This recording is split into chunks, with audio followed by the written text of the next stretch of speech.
Hello, I'm Becky. Welcome to my kitchen. Today I'm going to make fork biscuits, and I think the first time I ever made these I was probably 11, so it's quite a long while ago, but it's a really good recipe and I think you'll find this one fun, especially if you've got a little person at home who needs to be kept occupied. So this is what I've got.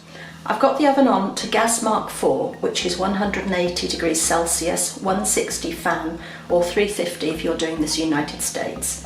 And I've got 2 baking trays ready. I'm using this magic non-stick liner rather than just greasing them. You could use greaseproof paper. This does a similar thing, except that you can wash it and use it over and over again. They say you can use it for 5 years, and I think probably I've been using mine for longer than that. You can even put it in the dishwasher, so it's wonderful stuff. It's expensive to start with, but it's worth investing in. I've got my mixing bowl on a rubber mat, or you could put it onto a tea towel so it doesn't slide around. And the first thing I'm going to do is put in my 100 grams of soft butter. It's unsalted. If you use salted butter, you'll find that your biscuits will taste very salty. So this needs to be really nice and soft. And if it isn't, give it a bit of a mix. I wouldn't bother with a mixer for this. I would do it with a spoon, wooden spoon, silicone spoon, whatever you like. You can see that's really nice and soft. To that, I'm going to work in 50 grams of caster sugar. And that's creaming, that's simply stirring the two together, pushing the butter into the sugar and going round and round until the butter gets completely mixed in.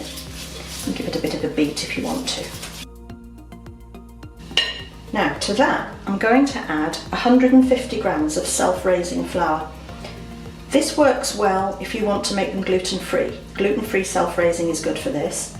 And if you wanted to make them chocolatey, you could put in 125 grams of flour and 25 grams of cocoa, and it does make a very dark chocolatey biscuit. I'm just going to do mine regular today, so I've got 150 of self-raising. And now we have to work that in. It takes a while because it's a shortcake and it just needs to be gradually pressed with the back of the spoon so that the flour gets pushed into the butter and sugar mixture.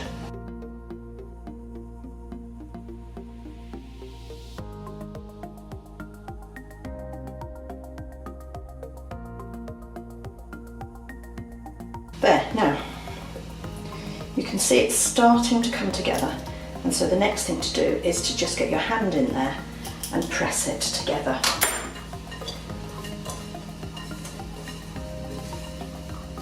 It's quite hard work. It is quite a dry mixture, you can see, so it takes a while. But eventually it comes together in a nice firm dough.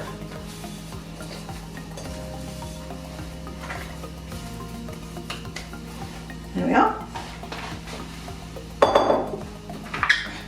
So we've got to divide this into 16, and if you've got a little person working with you, this is quite a good time to do a bit of maths. So you're going to divide it into halves, then into quarters, and so on.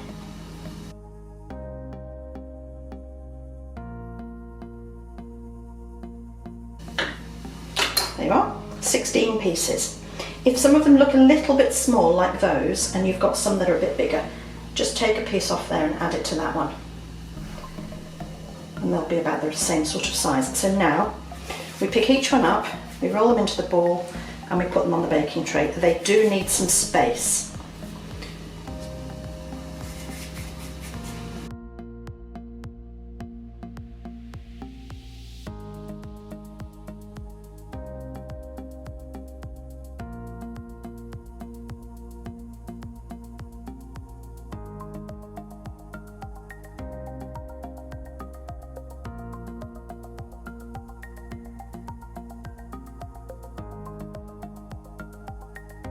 I'm going to just take a piece off that one and give it to that one so that they're a little bit more even.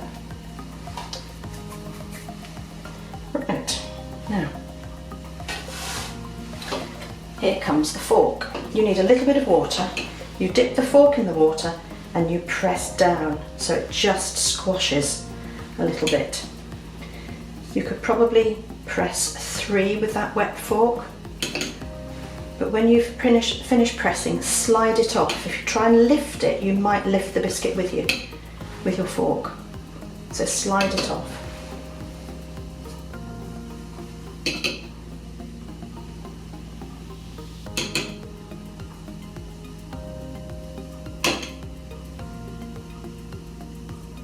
There, and they're ready to cook. They take between 15 and 20 minutes, and they need to be just pale golden when they're done.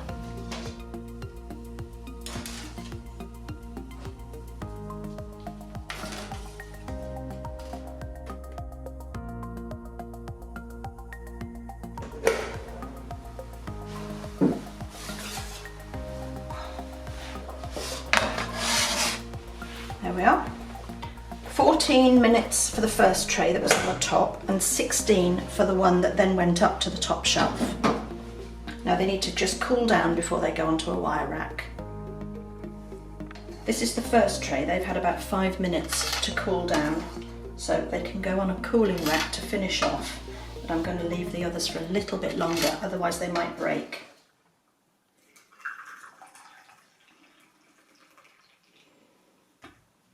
So there they are, our fork biscuits. They don't look too bad, do they? So if you want to have a go at this, feel free, like the video, share it, subscribe, and then if you go to the website, www.becky-bakes.com, you'll find all of the recipes there for you to download and print. Bye for now.